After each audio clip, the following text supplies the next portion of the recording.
Lots of exciting stuff happened this week for us. So much. Wow, just out of nowhere, just like bam, bam, exciting. We hit 1,000 downloads. 1,000. If we weren't broke, we would have had to get tattoos today. Yes. Or this weekend. Yeah. Thank you to everyone who's downloaded, who's listened. Thank you. And shared and liked and everything. Yeah. We really appreciate it. It's so cool. I saw, because obviously I looked at our stats the other day as well. And it's so cool to see like all the places that people listen to us. Yeah. Pat's like, yeah, well, there's South Africans all over the world. I'm like, okay, well, that makes it less exciting. Wow. Thanks. If they're all just South African. Although I would still appreciate you, even if you are the one download we have in Vietnam and you are South African, which you probably are, but yeah. I saw United Arab Nations. United. Oh yeah. What do you call Emirates? United Arab Dubai. That place. UAE, right? That one. Yes, UAE. Wow, we're smart. I understand why people shortened it. Why the acronym? Not acronym. Yeah, acronym. No, not acronym. Abbreviation. Abbreviation. No, it is an acronym, isn't it? Oh my gosh. No, I think an acronym is when you. I believe an acronym is when it's a word, like when you can say it as a word, like AIDS. Yes. Oh, that's a horrible example. Thank you for the 1,000 down there. I can't think of another acronym. Oh gosh, mine is worse. I thought of SIDS, which is sudden infant death syndrome. Oh god. KISS. Keep it simple, stupid. There we go. Oh, that's for us. That's perfect for us. Exactly. Oh god. Anyway. Wow. Yeah. Welcome to Law and Omen. Welcome to the chaos. The now award-nominated chaos. I was just about to say that. I was so shocked. I did not expect that. Who the fuck nominated us? I want to know. Who are you? Who What's are wrong you? with What you? is your name? No, I would you. send you a t-shirt. Yeah. Just any of her t-shirts, because we don't have merch. Just one from her cupboard that she doesn't wear. I have a really cool t-shirt that one of my friends printed for me that says, "In memory of when I cared." Oh, that's perfect for you. I know. So I can send you that t-shirt after I've got myself the exact same one. A new one. I'll give you the old one. Yes, the old one. I was just with like sweat stains under the arms and everything. Well, it's black, so you can't see the sweat stains. Goodness, what on earth? Oh, but have you heard about, like, I don't care how anyone makes money, but there's, like, men who buy bath water. Oh, yeah. From like girls. that And Delphine farts. or whatever. Farts? Yes. Oh Like, my goodness, they you could make fart a living. into a jar. They'd fart into a jar and then they'd send it to them. Well, that's going to be our first merch, bathwater and farts. That's an expensive sniff. It's the good stuff, though. You only need one sniff. Yeah, I don't shame people, but no, I'm not going to pretend to understand that. That's a little weird. that is odd. That is odd. But I mean, geez, good for you if you're making cash that way. Ingenious. I'm speaking under correction, and I'll pause it to do the research on it now. But I think there's one girl who, like, she was selling her farts, and she farted so much she ended up in hospital. No. So the article, literally, the title is "Woman who earned $200,000 selling fart jars hospitalized by her work." What? She charged a cool $1,000 per jar before offering discounts around the holiday season. Who are you getting that for as a gift? At one point, she was pumping out 97 jars over 2 days to cope with the demand. Unfortunately, The fairy tale career recently came to an abrupt end after her new lifestyle landed her in the hospital, feeling like she was having a heart attack. Fart attack is more like it. She said, quote, "I like to get things rolling with some beans, a protein muffin, sometimes even a yogurt. Less sugar is better. And some hard-boiled eggs. While waiting for those farts to develop, I like to read. I'm very smart. I love to read." Well, you would be smart if you're fucking selling your jars for $1,000 a jar. Wow, that's impressive, man. I remember one day I had about 3 protein shakes and a huge bowl of black bean soup. I could tell that something was not right that evening when I was lying in bed, and I could feel pressure in my stomach moving upward. It was quite hard to breathe, and every time I tried to breathe in, I'd feel a pinching sensation around my heart. It was made clear that what I was experiencing wasn't a stroke or heart attack, but very intense gas pains, she revealed. I was advised to change my diet and to take a gas suppressant medication, which has effectively ended my business. Oh my goodness. What on earth? I know. $1,000 a fart jar. I mean, how many farts can you fit in a fart jar? Well, it depends on the intensity of the fart, I suppose. Do you know that $1,000 do you know how much that is in South African rands? Probably more than I wish to have. If I could sell one fart jar a month, I would be so happy. It's 15,800 rand. That is half a year of tuition at university. I know. I have been farting for free my entire life. Who knew? Who knew there was this gap in the market that could be filled with farts? I have not laughed this hard in a long time. That's wild, hey? I don't know how we came to this topic, but that's wild. Oh, yeah, the t-shirts and stuff, Patreon. Yo, that's a nice Patreon for you guys. We went from the fact that we're nominated for a crime podcast award to talking about selling farts. We're just using they made a mistake. I was just gonna say we're just using the award nomination as a platform to lift our fart business off the ground. But I'm sure with enough gas we can do it on our own. So thank you for the nomination. I really don't know who nominated us because I didn't. I thought you might have nominated us or something. Yeah, but just because you get one nomination, I think they got over 2,000 nominations. Yeah. So someone had to nominate us more than just me doing it once. So exactly. Yeah. But did you know about this? What? No, I saw that True Crime South Africa posted about it when they were still when it was starting. And so then I still posted on my Facebook and was like, hey, if anyone I remember nominated. that. Yeah. Okay, but I don't think people actually would. I did that once. So it can't just be you and me. Yeah, I was like, who are you? What's your name? it's me. Future me. It's you. I forgot that I did that. But no, we had to have had more than just that because, like you said, they had over 2,000 nominations. So yeah, from all over Africa. It's not just South Africa as well. So yeah. And I mean, Nicole. True Crime South Africa is nominated. Speaking of Nicole, I know Nicole. I do not know her. I would love to know her, but I don't. But she did comment that if we needed help, any help, we must reach out to her. And she did congratulate us on our nomination and stuff. And she's also nominated in the same category. Yes. And she's nominated for, I think, Podcast of the Year. Oh, yes. Which is well deserved. Obviously, yes. Yeah. For sure. Yeah. I don't expect us to win this at all, but I'm just happy to be included. Yeah, it's really nice. Thank you for noticing us. Yes.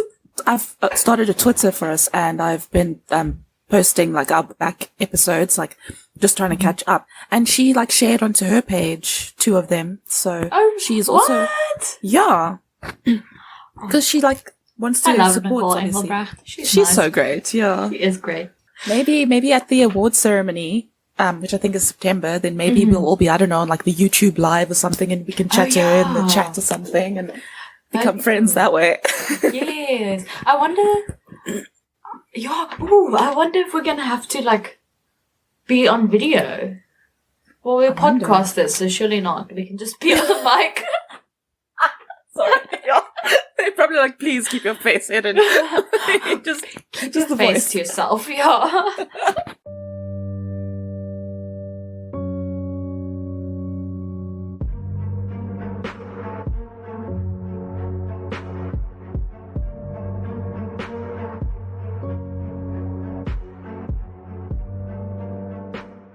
Let's start with a disclaimer. So the following story contains graphic content and might not be suitable for everyone. The sources I use to find the information will be listed below. And everything I say is my own opinion unless it's stated as fact. And obviously I mean no disrespect to anyone that I talk about. So today I'm going to be covering the case of Nosicelo Mtebeni. Nosicelo Mtebeni was a 23-year-old fourth-year law student at the University of Fort Hare in the Eastern Cape.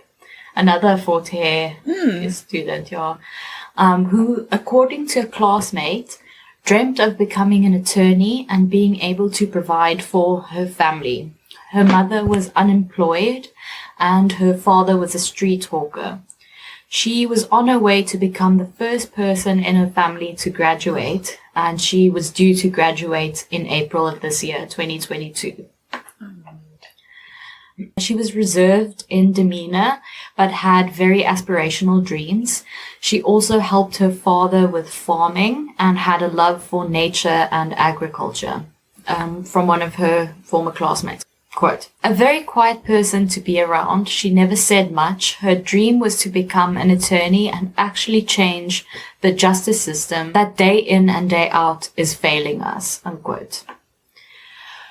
But unfortunately, on the 19th of August, 2021, Nosicelo's body was found while crime prevention members were on patrol in the Quigney area of the Eastern Cape. Quigney, it's with a Q, so you've lost me already. Jeez, I never heard of that. Yeah, it's Quigney. How do you say that? I don't know. Yeah, I'm not sure. That is very difficult. Yeah, that is difficult. So I apologize. I do not know how to say that. So they were stopped on patrol. The crime prevention members were stopped on patrol by a motorist who told them about a body that was seen in a suitcase at the corner of Fleet Street and Fitzpatrick Road. And so they went to where they were pointed and they made a gruesome discovery. Trigger warning. They found Nosicelo's dismembered body in a suitcase. They also found black bags with other body parts stashed in them. As the police were processing the scene for evidence, they were informed that there was a suspect.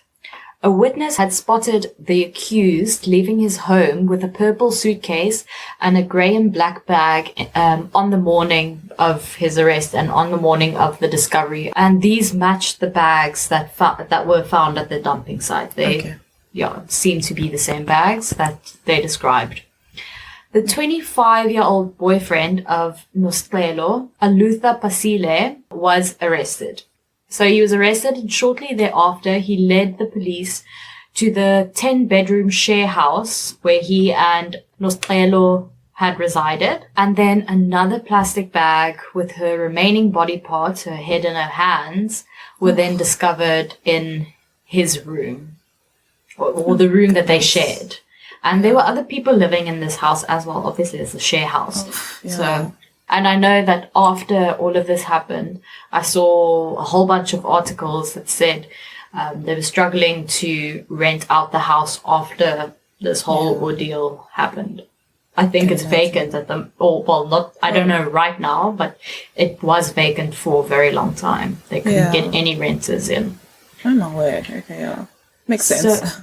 100%. So Pasile was due in court the first time a week after his arrest. So they basically made the arrest the day that they found Nocelo's body. So he opted not to apply for bail, and then he also said that he would be conducting his own defense. Wasn't that last time as well? But then he quickly decided to opt for legal aid. Okay. So he was given a lawyer. And he was set to stand trial, and he was charged with murder and defeating the ends of justice. And I ended up watching the court proceedings on YouTube because it was live streamed on that day. What I will say, if you end up watching this, I'm just going to or throw a trigger warning in there because it's not very clear, but when they talk about the evidence and stuff, there's pictures of Nocelo's body afterwards. So I didn't expect to see that. So yeah, just trigger warning, blanket trigger warning for if you ever decide to watch that. In his statement, which was read into court, he said, so this whole section is a quote, "The deceased Nosicelo Mtebeni was my girlfriend, and I met her on the 23rd of January 2019. She was a law student at the University of Fort Hare, and I was a public administration student at Academy of Training and Development in East London. I was also working part-time at Lovers Nightclub. As our relationship continued, we decided that she would move in with me. I was renting a flat, and we became very close and shared everything, including our cell phones. On the 1st of August 2021, the deceased went to visit her parental home in... It was also very difficult to hear everything that the lawyer read, just because there was a lot of noise, like background noise. So I did the best that I can, but I think it's Matatile. Okay. Because I Googled like what I heard her say, and that was that was a town in Eastern Cape that came up with a similar name. So she went to visit her parental home in Matatile and returned on the 8th of August 2021. After she came back from her home, I noticed that things had changed between us. We were no longer enjoying the close relationship we had before she went home. She changed the password of her cell phone. I knew the previous password. She was also always busy on her phone, which was a new thing. I suspected that she was cheating on me, and I decided to voice my concerns.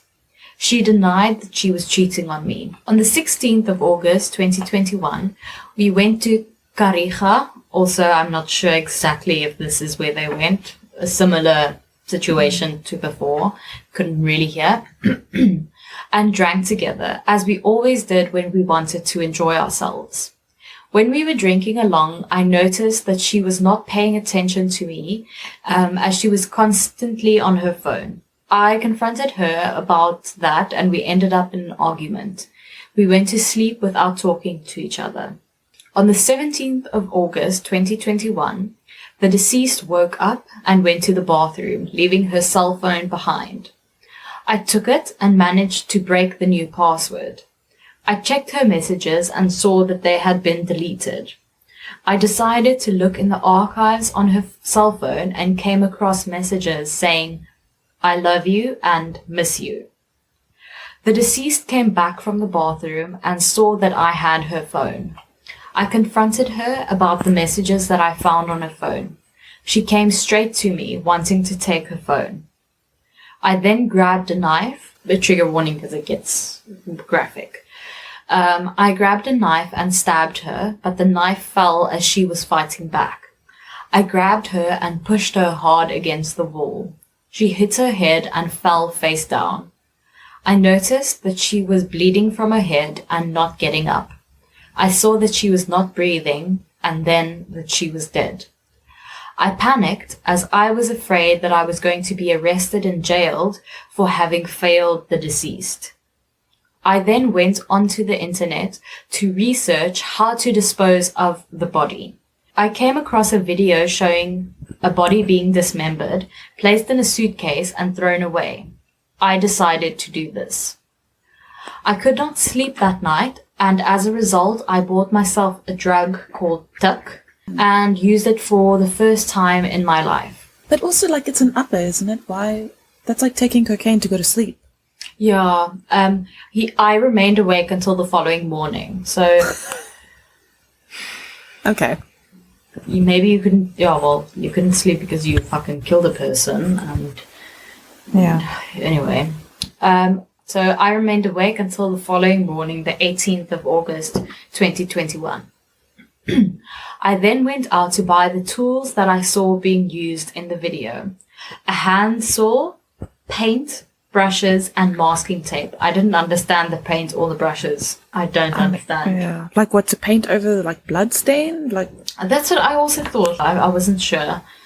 Don't get it. But anyway, I don't want to get it. Yeah. On my way back to the flat, I again bought the same drug, tuk, this time to boost my courage.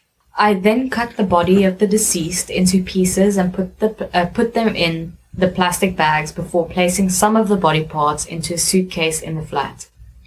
Early the following morning, now the 19th of August 2021, I took the suitcase and the bag into the street to dispose of them. On count 1, murder, I admit that my actions were unlawful, intentional, and punishable by law.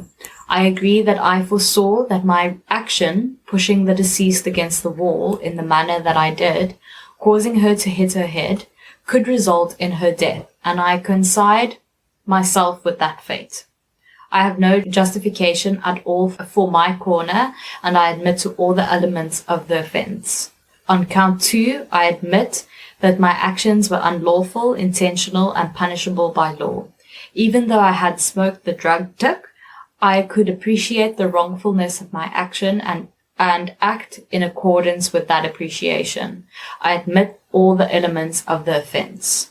Unquote. Later, the East London High Court, however, heard that the love messages which made Pasile think that Nosicelo was cheating had actually been old messages that he sent her. Of course. Of course. Not that if she was cheating on him would have been a reason, a justified reason for him killing her, but he literally didn't kill her for any reason. You know what I mean? That is so sad. Oh my word. Because okay, yes, if your partner cheats on you, that's really, really bad. Yes, but of course. You don't get the right to take their life because of it. Like, you should not, your first reaction should not be like violence. Yeah. You know, like striking your partner, whether they're male or female, whatever. Like, why is that your first instinct? Like, to get so angry that you lash out at them. That you grab a knife. Yeah. It's not even like, not that this is better, like, it's not even just hitting her and not that I'm saying that's better, obviously not, but escalating it to that. Yes. I feel like the moment he grabbed the knife was the moment he knew he was gonna kill her.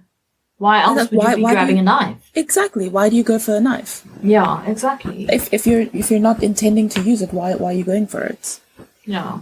And why do you feel the need to threaten them with a knife if you're like, oh, I'm not going to kill them, whatever, but like, why go for something that drastic? Why are you trying to intimidate you that angry? So during the pre-sentencing proceedings, social worker Nomonde Stamper also read in her findings to the court. She told the court that she had interviewed Pasile, Nosicelo's father, the landlord of the flat that the couple shared, Pasile's cousin, and his aunt.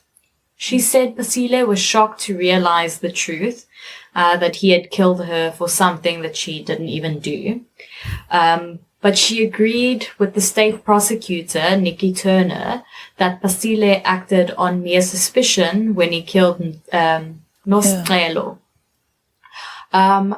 We know that he had accused her of changing her cell phone password, but Stamper told the court that Pasile said the password may potentially not have been changed after all, but that, quote, he was the one who made a mistake while attempting to open the cell phone. Oh my goodness.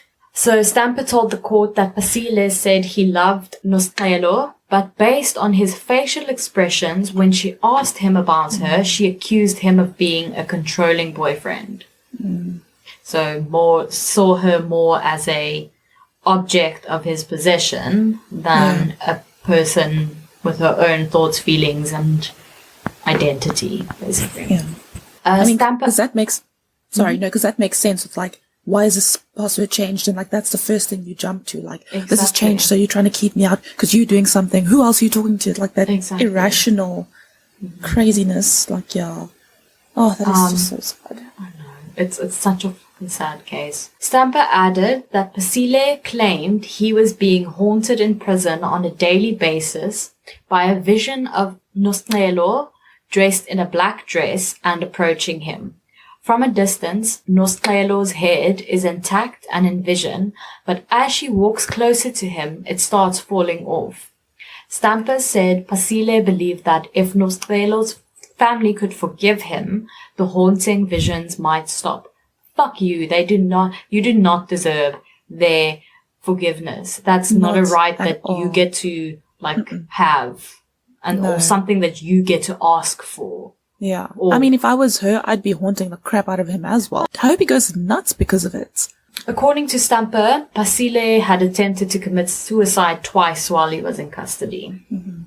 Forensic pathologist Dr. Solomon Zondi stated that Nosicelo's body was dismembered 7 times and that she had been stabbed at least 3 times. The first stab or wound was on the back of her right hand, indicating a defense wound. The second wound was on the right side of her neck, and the third wound was on the right side of her forehead.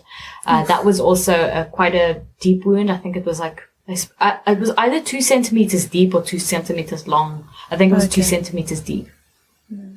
There were also smaller wounds, I believe, but I couldn't hear this part of the audio so well either. Yeah.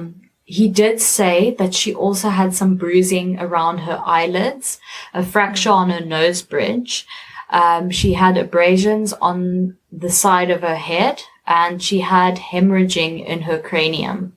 She had bruising all over her entire skull. She had died when her neck eventually snapped from repeatedly being bashed against the wall. He mentioned how badly her spinal cord was injured and that the C1 or atlas and the C2 or axis vertebrae had been dislocated. And I mean, those are your 2 first vertebrae. The atlas is what your head rests on. Yeah. And the axis is what is able to make it move. And this caused stretching of the brain stem, causing death relatively quickly. Oh my goodness. I what know. On earth? The degree of force to do something like that is immense. Yeah. I mean, he was in a rage and just went for it. His lawyer said Basile had no previous convictions and was, quote, well-mannered and humble, unquote. I don't give a fuck if he's humble. He can be Kendrick fucking Lamar and I still wouldn't give a fuck. Yeah, what? You can't describe doing that to someone and be like, oh, but he's actually a nice guy. No. Go jump off a cliff. He's not a nice guy. There's nothing nice about him. He's not nice. Yeah, exactly. That's very and he murdered her in of not nice. Yeah, one of the worst ways. That is prolonging it. That's and for what? Because he is insecure. Quote, when the offense was committed, the accused did not have direct intentions of killing the deceased. When this incident occurred, it started as a confrontation. There's no evidence that the accused was abusive towards the deceased. Why did he pick up a fucking knife then to start an argument? Why were there so many bruises on her head if he just once hit her head against the wall and she fell and oopsie? So if it was an accident, there wouldn't be so much bruising everywhere on her head. You don't grab a knife to argue with someone. Yeah, not at all. But the senior state advocate, Nikki Turner, argued for life imprisonment of Basile. Oh yeah, because, I forgot to say this. So the reason I read all that is because his lawyer, his legal aid lawyer, told the court that the sentence should not exceed 20 years because that was appropriate for her client. Oh my goodness. So senior state advocate Nikki Turner argued for life imprisonment of Basile, saying, quote, "The deceased had been intimate with the accused, yet in his own self-interest and in order to avoid taking responsibility for the murder, he was quite prepared to mutilate her body." Yeah. Continuing the quote, "If one considers the brutality of the murder itself and the accused's attitude towards the body of the deceased in the aftermath of the incident, I submit that this court will sentence the accused to life imprisonment." Basically just saying like what he did afterwards should show you that he had zero regard for who she actually, her as a person. But he was still intimate with her, you know what I mean? Like he still knew her on that intimate level, yet he didn't even treat her with respect and dignity after he realized what he had done. So you can't argue that it was an accident or, you know, I get that it was kind of heat in the moment, but I'm going to go back to my original argument. Who grabs a knife to start an argument? Yeah. That doesn't make any sense. And the effort it takes to... The fact he did research on how to get rid of the body, the fact that he had to go and like get supplies, and then the effort it takes to dismember somebody, and 100%. Like you have to look at that person and like surely think about what you've just done to them, and then you're doing even worse. Like clearly you don't care. There's nothing in you that cares. Exactly. So the presiding Judge Tami Beshe, said that while sentences were aimed at protecting society against criminals, they were also aimed at rehabilitating the offenders. Quote, "There is no showing that the accused is remorseful. The accused showed a complete disregard for the rights of others. Even in death, he had no respect for the deceased." Basile was sentenced to 25 years imprisonment for murder and 10 years for defeating the ends of justice by the East London High Court. And the sentences will run concurrently, so it is just 25 years. Oh my. But, like, I believe in South Africa, our life sentence is only 25 years. Section 51 of South Africa's Criminal Law Amendment Act of 1997 prescribes the minimum sentences for other types of murders, rapes, robberies to 25, 15, and 10 years respectively. So parole is almost always granted to prisoners serving life sentences after a minimum sentence for the lesser crime has been served. However, a prisoner must be given a parole hearing after having served 25 years. Okay, that doesn't sound like it helps anybody. Nosicelo's father said, quote, "It's painful. We were hoping for a life sentence. How can you chop someone's body into parts and be given such a light sentence? This person is a murderer, and with this sentence, he will come back to life while we never see our child again." Oh my word. Oh, and like, he didn't just take their daughter away. He took her being the first person to get a degree away from that family. Like, she was busy changing the family's trajectory, you know? She was going to look after them. She was going to care for them. I mean, obviously not saying, you know, that's the sum of her life. That's so disappointing. Like, and the effort and the sacrifice she put in, and like the motivation to do something good for her family, and then it's taken for what? Because some little boy is insecure. The fact that he can just get out is because he's just going to get worse in prison. They say they say rehabilitation, but what rehabilitation? Yeah, he's going to be like 50 by the time he's out. Like, that's still. And then what life does he have? And then he has to turn to other crimes. The cycle just is so frustrating. Rehabilitation would be fine if there was any rehabilitation. But what is there? People come out worse because they have to survive in there. I mean, someone like him should just not be out, ever. No. Because if he could do it once, he can do it again. So, and that's literally it. Like, he got sentenced 25 years. And like I said, there's no justice really, because even if he got life imprisonment, he could have had a parole hearing after he served 25 years, you know?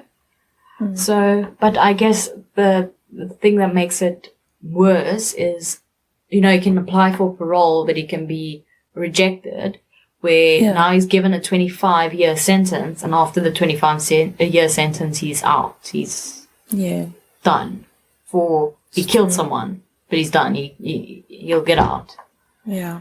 And, like you said, if there was proper rehabilitation going on, it would be a better pill to I don't even know, because I'm not her family. And I'm sure that if she was my family, or if that happened to my family, I might not feel the same. I don't know how I'd feel, but I might not feel the same, Right now I can sit here and say, like, I really hope that we can get some sort of rehabilitation in prisons and before that's even... Yes. Because that's almost too late. You need to start at the very beginning. You need to start with the youth and teach them how to deal with anger and how to deal with emotions and how to deal with rejection and stuff like that. Because those are the things that lead to women being murdered. Is because these men don't know how to deal with emotions. They don't know how to deal with being rejected or being hurt or being angry or sad, or you know what I mean? And then they just lash out, and this is the result of someone lashing out. Yeah. And that's what's wild. Or they're like brought up with that thought that, like, oh, but a woman owes you, or they should say yes, why they say no. Yes. Like they should not be rejecting you. Exactly. That whole attitude as well. It's just and you know what I'm thinking is, I don't know how their culture does like funerals and stuff, but she can't have an open casket funeral. They can't be, the parents can't hug her goodbye. No. They can't kiss their little girl goodbye. That's really sad. Like, to take that, like you said, the dignity away from her and the humanity, to take it away from her and her family. That's so cruel. It's so sad, and it's like difficult not to be angry and outraged and emotional about it. But then the difficult part is that being able to change society, because that's what it's going to take, a societal change, requires you to be not emotional, It requires you to take practical steps and to implement practical things, or to put practical things into place to better society and to better neighborhoods and stuff like that. You need to put practical measures into place. For me, things are always going to start at housing for safe, secure housing and water and food security for everyone, because that already eliminates the need to commit crime for survival. Yes. If you have everything you need to survive, you're not going to steal out of, or you're not going to turn to a life of crime out of desperation. Yeah. Because you're already looked after, you already have all your basic needs met. So everything you do now is just going to improve on that. Yeah. And for me, that's like logically where I think things like that start. And it's not, obviously, I'm not saying that that's the only thing that needs to be done. There's a lot of things that need to be done. It's a good first step. And it's possible ministers are getting raises of like R1 million a year. Why is that not being spent on the people who actually need it? Think how many people you can feed with that.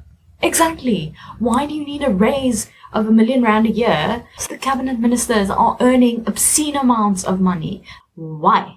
What are you doing? Yeah, what are they doing? Yeah. You want to erect a pole, a fucking flag pole that's 200 million rand. Why is this money not being spent on the citizens who actually need it? Yeah. Because everyone's only been looking after themselves and their own fat pockets. Yeah. And that irritates the living shit out of me. The government, like, people who work for the government, I'm on a fat rant, sorry.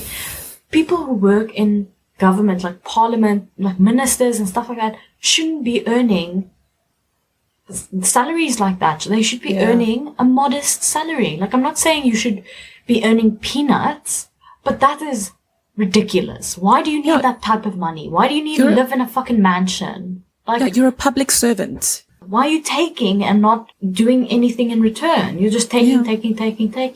And now you're being fucking investigated for money laundering. So well done. Another thin South African president that we have to be embarrassed about. Yeah. Ugh, I don't know. But anyway, I think I should pause the recording now because I need to go to the bathroom. Yeah, I need more wine after that story. Thank you. That was sad. Quick interlude.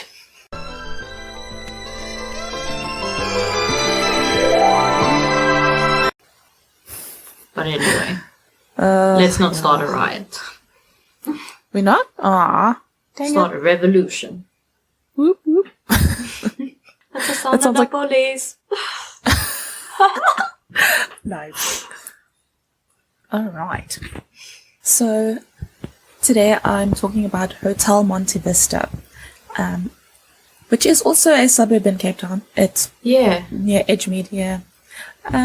Is this so South Africa? America? No. Oh, America. There's not enough ghosts in South Africa, apparently. So, on the corners of Aspen and San Francisco streets, a 4-story hotel stands off of Route 66 in Flagstaff, Arizona. So, the story begins in 1924 in Flagstaff, where tourism was becoming a big business. There was not enough, accommodation for visitors and things. The existing hotels weren't up to standard anymore. So, in the year 1926, some of the citizens began raising funds for a new hotel. And by around May that year, around $200,000 had been raised for the project, which I mean is quite a lot for 1926. Yeah. So on June 8th, construction began, and the hotel was to be a 73-room building, which included the local post office from 1917 to 1927. The newspaper company Cocosino's Sun was also housed in the hotel. And it also boasted the Monte Vista cocktail lounge. So it was like this big cocktail lounge, and they had a bar, and one source said they had a nightclub and all that. So I don't know if that's a recent thing or if that was just a development from the olden days. So it was originally named the Community Hotel, but then they had a contest to rename it, and a 12-year-old actually won the contest. But thankfully, they named it to Monte Vista, which I think is Spanish and means mountain view. So at least it got a good name, because give a 12-year-old the choice. So Hotel Monte Vista opened in 1927 on New Year's Day. And it is now listed on the National Register of Historic Places, and it's also been fully restored. So not only visitors, but also locals grew to love the hotel, with the bar and everything. They would go there a lot. So there was a phrase among locals, meet me at the Monte Vista. Sort of became what you'd say to each other. So, during its first year, the hotel was the host of Mary Costigan's daily 3-hour radio show. This was broadcast from room 105. She was the first woman in Arizona and the second in the world to be granted a radio broadcasting license. Oh, wow. So she was apparently a businesswoman, and then she started doing the radio show. So she was doing great. 1927, I think it opened. Damn. So it was, 1928. Yeah. That's so cool. So she was doing stuff. Her. Yeah. So then, of course, this is just throwing us in here because it's an important fact. The prohibition in the United States happened from the 17th of January, 1920 to the 5th of December, 1933. The hotel, however, Sorry, I didn't know it was that long. Yeah, me neither. That's actually a really long time. Yeah. To be without alcohol. No wonder everyone went to the life of crime. I didn't know it was the whole 20s. Yeah, and the whole then 20s. Some. I thought it was only a little bit of the 20s. Why did they call it the Roaring 20s? Yeah, okay. Yeah. Well, everyone still drank. Stuff. Yeah. Oh, that's it. They had Coke in their Coca-Cola. Not true. Oh, what a time. I'm glad I wasn't there. I was just about to say the same thing. Jeez Louise. Thought I'm unhinged without any substances. Can you imagine? Goodness. No, I don't want to actually imagine that. So during the Prohibition, the hotel continued to serve alcohol to their guests, and it turned into a bit of a speakeasy during the time. So they opened their cocktail lounge under the guise of it being a newspaper publishing house. They also had slot machines, and there was an underground system because there was basically tunnels that went through the city, and that was used to host illegal card games and also to smuggle moonshine. Oh. So, they were found out, and in 1931, which is near the end of the Prohibition, that's 2 years from the end, that's when they were raided, and the speakeasy was forced to shut down, but then it was reopened when Prohibition ended 2 years later. So, they got away with it for a long time. Yeah, they sure did, yeah. When the hotel was at its peak, it had many famous and notable guests. To list some of them, there was Bing Crosby, Jane Russell, Clark Gable, Debbie Reynolds, and Bob Hope. The reason for this is that its location near Sedona and Oak Canyon was where over 100 movies had been filmed during the 40s and 50s Hollywood's golden age. And more contemporary visitors include people like Bon Jovi and Freddie Mercury. I think I saw as well, what did they say, Johnny Walker? I don't know, like from the alcohol. Yeah, I think so. Because they started putting names of the famous people on the doors. So, there's a Bon Jovi room kind of thing. But yeah, of course, it's not all, good. There's, of course, some hauntings. Mm-hmm. So, paranormal activity is so prevalent at the hotel that hotel staff kind of prep you when you check in. They let you know what sort of activity is normal and what isn't. Sorry, did you hear Patrick fart? Yeah, was it a fart? I thought your knuckles clicked or something. Well, my knuckles did click, but there was a more of a and that was Patrick. I wonder if you'll hear this in the recording. Was it in a jar? So we can start our business. I would make $1 million a day with Patrick. Just be behind him in the gym, when he's doing squats, just hold the jar. You'd be able to crack them out within a few hours. Should I say crack or crap? Gosh, I hope you don't say crap. Don't forget, we are now an award-nominated podcast. Well, they're going to revoke our nomination after listening to this episode. We put the no in nomination. Okay, so paranormal activity is so prevalent at the hotel that the staff sort of prep you when you check in. They let you know what kind of activity is normal and what isn't. And over time, people have been touched, they've seen apparitions, and they've received intelligent responses to questions and things like that. Mm-hmm. One of the most active rooms in the hotel is room 305. A long-term elderly renter lived in the room and was often seen sitting in a rocking chair by the window, watching the street downstairs. Some sources say she was waiting for her son to return from war. Guests and staff have reported seeing this chair move on its own, and some have also heard knocking sounds from inside the closet. There was a video clip I saw where this family, they were doing a Ouija board session in this room. Why do parents with their kids. So, because it's parents family. With their, because parents with their 12-year-old kids, and it's what are you doing? Damn. Yeah, they're children. And then the chair moves in a very weird way. And then they all apparently ran out and booked out of the hotel that night. They were we're not staying here. It's first of all, you didn't close out your Ouija board session. And now you're just, what are you doing? Okay. All right. Never. Great parenting. Yeah. So, fun fact, Hotel Monte Vista was one of the first places in Arizona to have self-service Otis elevators. Oh. It has since obviously been modernized and upgraded, but there's tale of an attendant who is still there doing their job. Some guests have heard someone say, "Which floor?" when they get onto the lift. I just quoted this directly because I thought there's no way to reword this. This is pretty, it's good as it is. I don't know. English is not good today. I use some paraphrasing it, yeah. Yeah, that's what I mean. So the quote is, "What's even more chilling is the staff have witnessed a phantom hand closing the elevator's gate. Even a reflection in the mirror upon exiting of a man standing behind them inside the elevator." Oh, I just got chills. Ugh. I do not like that.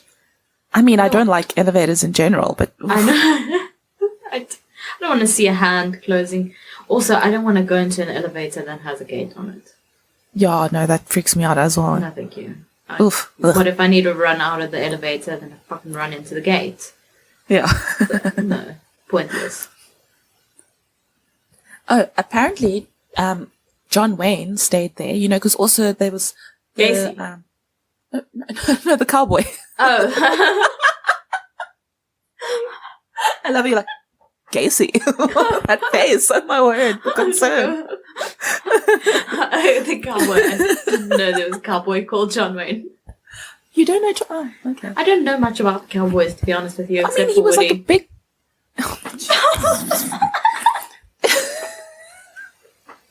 Oh my word. I can't anymore. John Wayne, like, he was when Hollywood had their peak with the Western films and things. Oh, I thought he was an actual cowboy. Oh, I didn't explain that well, did I? Yeah. No, it's John Wayne, Yeah. Yes. I didn't even think of the true crime one. So, when he stayed there, he stayed in room 210, and he saw the ghost of a bellboy. So, a youngish man, wearing, I typed wearing a red goat, but I meant coat, with brass buttons. I just pictured the goat with the legs on each side because he's wearing it as a scarf. Yeah, like a shepherd. There's this young man with a red coat and brass buttons, the standard kind of bellboy uniform. And some guests have heard a knock on their door and someone saying, "Room service," but when they go to look, no one is there. And there's no room service. And I know. Like, that's just disappointing, guy. Imagine you did order room service. The service here is terrible. Where's my Benedict? Cumberbatch. Benadryl I've seen the memes. Yeah. So there's a story about room 220, and it goes that the man who rented the room in the 1980s had a reputation for hanging raw meat from the chandelier on the ceiling. What the fuck? He wasn't heard from, I don't know, but he wasn't heard from for 3 days, and then he was found in his room, deceased. So, of course, they need to clean the room and prepare it, because they need to rent it out. So, a maintenance worker was hired and tasked with cleaning and repairing the room. So, one day he was busy, and then he had to go to the shops to go and buy supplies. He put off the lights, locked the door, and he left for a short while. When he came back, the bed was unmade and the bedding was lying scattered over the room, and the TV was on full blast. And, no one else had been in there because he was working on it. So there's no answer as to how the man died, but guests there now say that the TV has sort of a mind of its own. It will just do whatever. And people have reported feeling touched by cold hands while they're trying to sleep. No. That is actually a legitimate fear of mine. I don't like that. I'm very scared of that. No. No. And also that was in the 80s, so that might have been a serial killer, we don't know. True. I wonder how he died. I'm very curious. I wish there was information. No. I'm just really stuck on him hanging meat from the chandelier. And that's you're renting a hotel room. Why are you... Why are you bringing meat to hang on a chandelier? Where are you storing this meat? Exactly. Is it drained, or is there blood dripping on the floor? What's happening? Are you making biltong? What? What are you doing? What is happening? Very strange. So, in the 1940s, Flagstaff had a red light district around 2 blocks away from the hotel. It is said that 2 sex workers were brought to the hotel to room 306, but they never left. The story is that they were killed and thrown onto the street below from a 3rd-floor window. Oh my gosh. Yeah. So now in this room, men are typically targeted, and they are not really able to sleep since they wake up feeling like they can't breathe and that they have hands over their mouths and throats. People also feel like they're being watched. So that makes me think maybe they were strangled, or suffocated or something. But if men are being targeted, do you think they're just doing it how they're just like revenge? Okay, cool. Yeah. Yeah, that's what I think, right? Yeah. Because, I mean, if the women were murdered there, then they make angry towards men now because of you guys that died. Yeah, I was just doing my job. And there's a bank robber who was shot during a heist, and the three men then went to the hotel and sat at the bar and were celebrating their winnings. Their booty, their loot. What do you call it? I don't know. Their heist. Yeah. And I don't know if he just didn't know he was shot or if he just didn't think it was so bad. But basically he bled out and he was sitting at the bar and he died. Oh my gosh. Yeah, so now he is seen in people's peripheral vision. And he's known to like greet managers when they open the bar. So they come in for the morning and they hear, "Good morning," from the bar. Oh my gosh. And guests have reported, feeling intensely watched and like there's someone there just like watching them all the time. Obviously over and above when there's other patrons. It's just, it feels weird. And then this is also a sad one, in the basement of the hotel, it is said that you can hear a baby cry.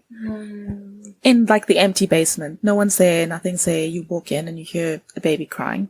So the story behind it is not completely known, but it is speculated that a sex worker became pregnant and was forced to kill her child after giving birth in the basement. And I wouldn't be surprised because of the time and also the fact that sex workers were literally killed in the same building upstairs, you know, and who knows for what reason. And then also in the basement is a 6-foot shadow man who appears to some people in order to intimidate them. So like delivery drivers, if staff have to go down there, like he will appear and just like be very menacing. It's not a good energy. And also that's, if those two things together, like a child crying and a big shadow thing, that's like demonic. D-word. Yes. Yeah. I'm not saying that word in my house anymore.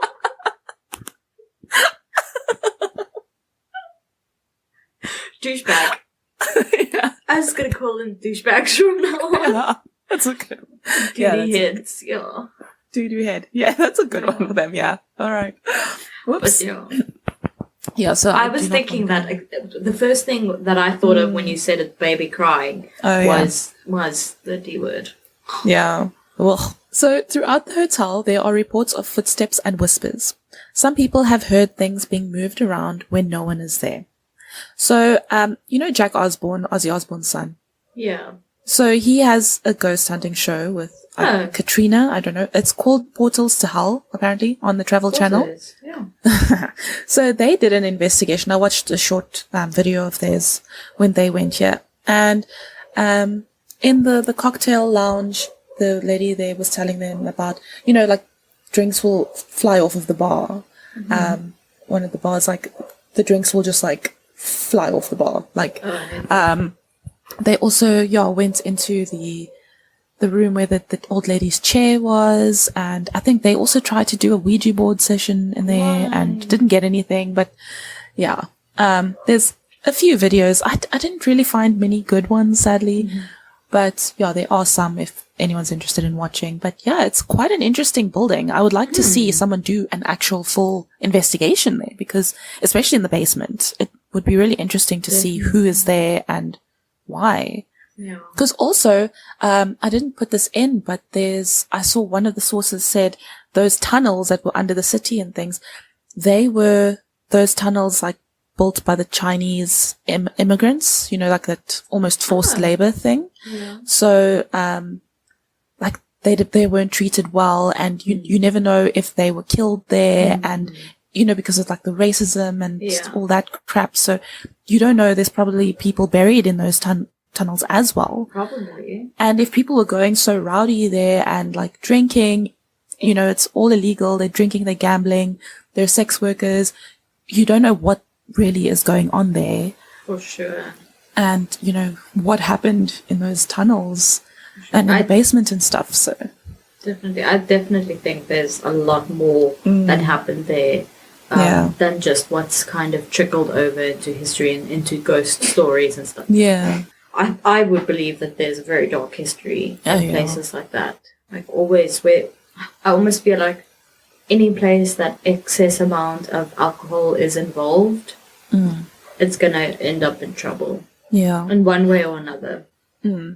And like those hotels where people actually live, like where there's lodging, I feel like that is especially, you know, a magnet for that, because like the difference in people, like the weird dude hanging meat up in his room and the old lady waiting for her son to come back from war potentially, you know, she's like just alone in a room all the time, you know, and then potential babies, and then people are bringing sex workers in, and like there's so much that can go on in a place like that, and all these celebrities in and out, and like what a collection of people, you know. It's almost like makes me think of the Cecil Hotel, you know, with its reputation and all that. It's very similar. Very.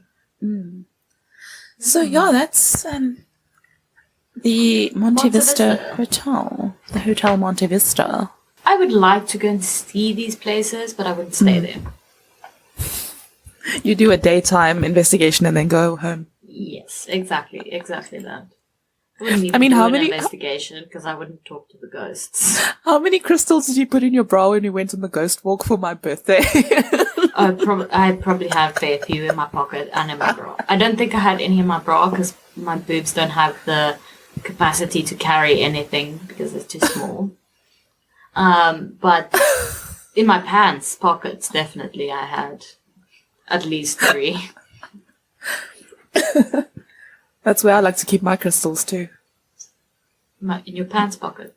My pants. Oh, I was just going to say in your pants. Yes, in your pants. Just in your pants. I don't know what I was saying. And I wore like my crystal rings and a crystal bracelet. So I was like, my word. I'm scared. You should have had holy water in a pistol. Like one of those water guns. But yeah, I don't know the priest. I mean, you can just go to any Catholic any Catholic church and I think buy holy water.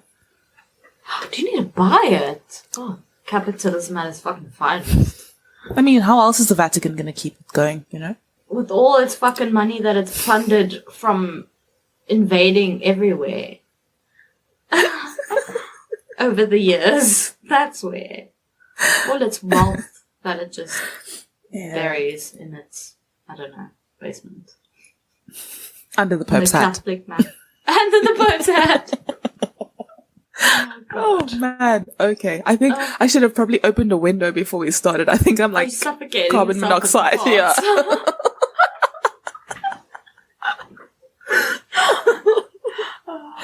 I'm going to eat after this. I have some butternut soup waiting for me, and I have a 5-star to finish.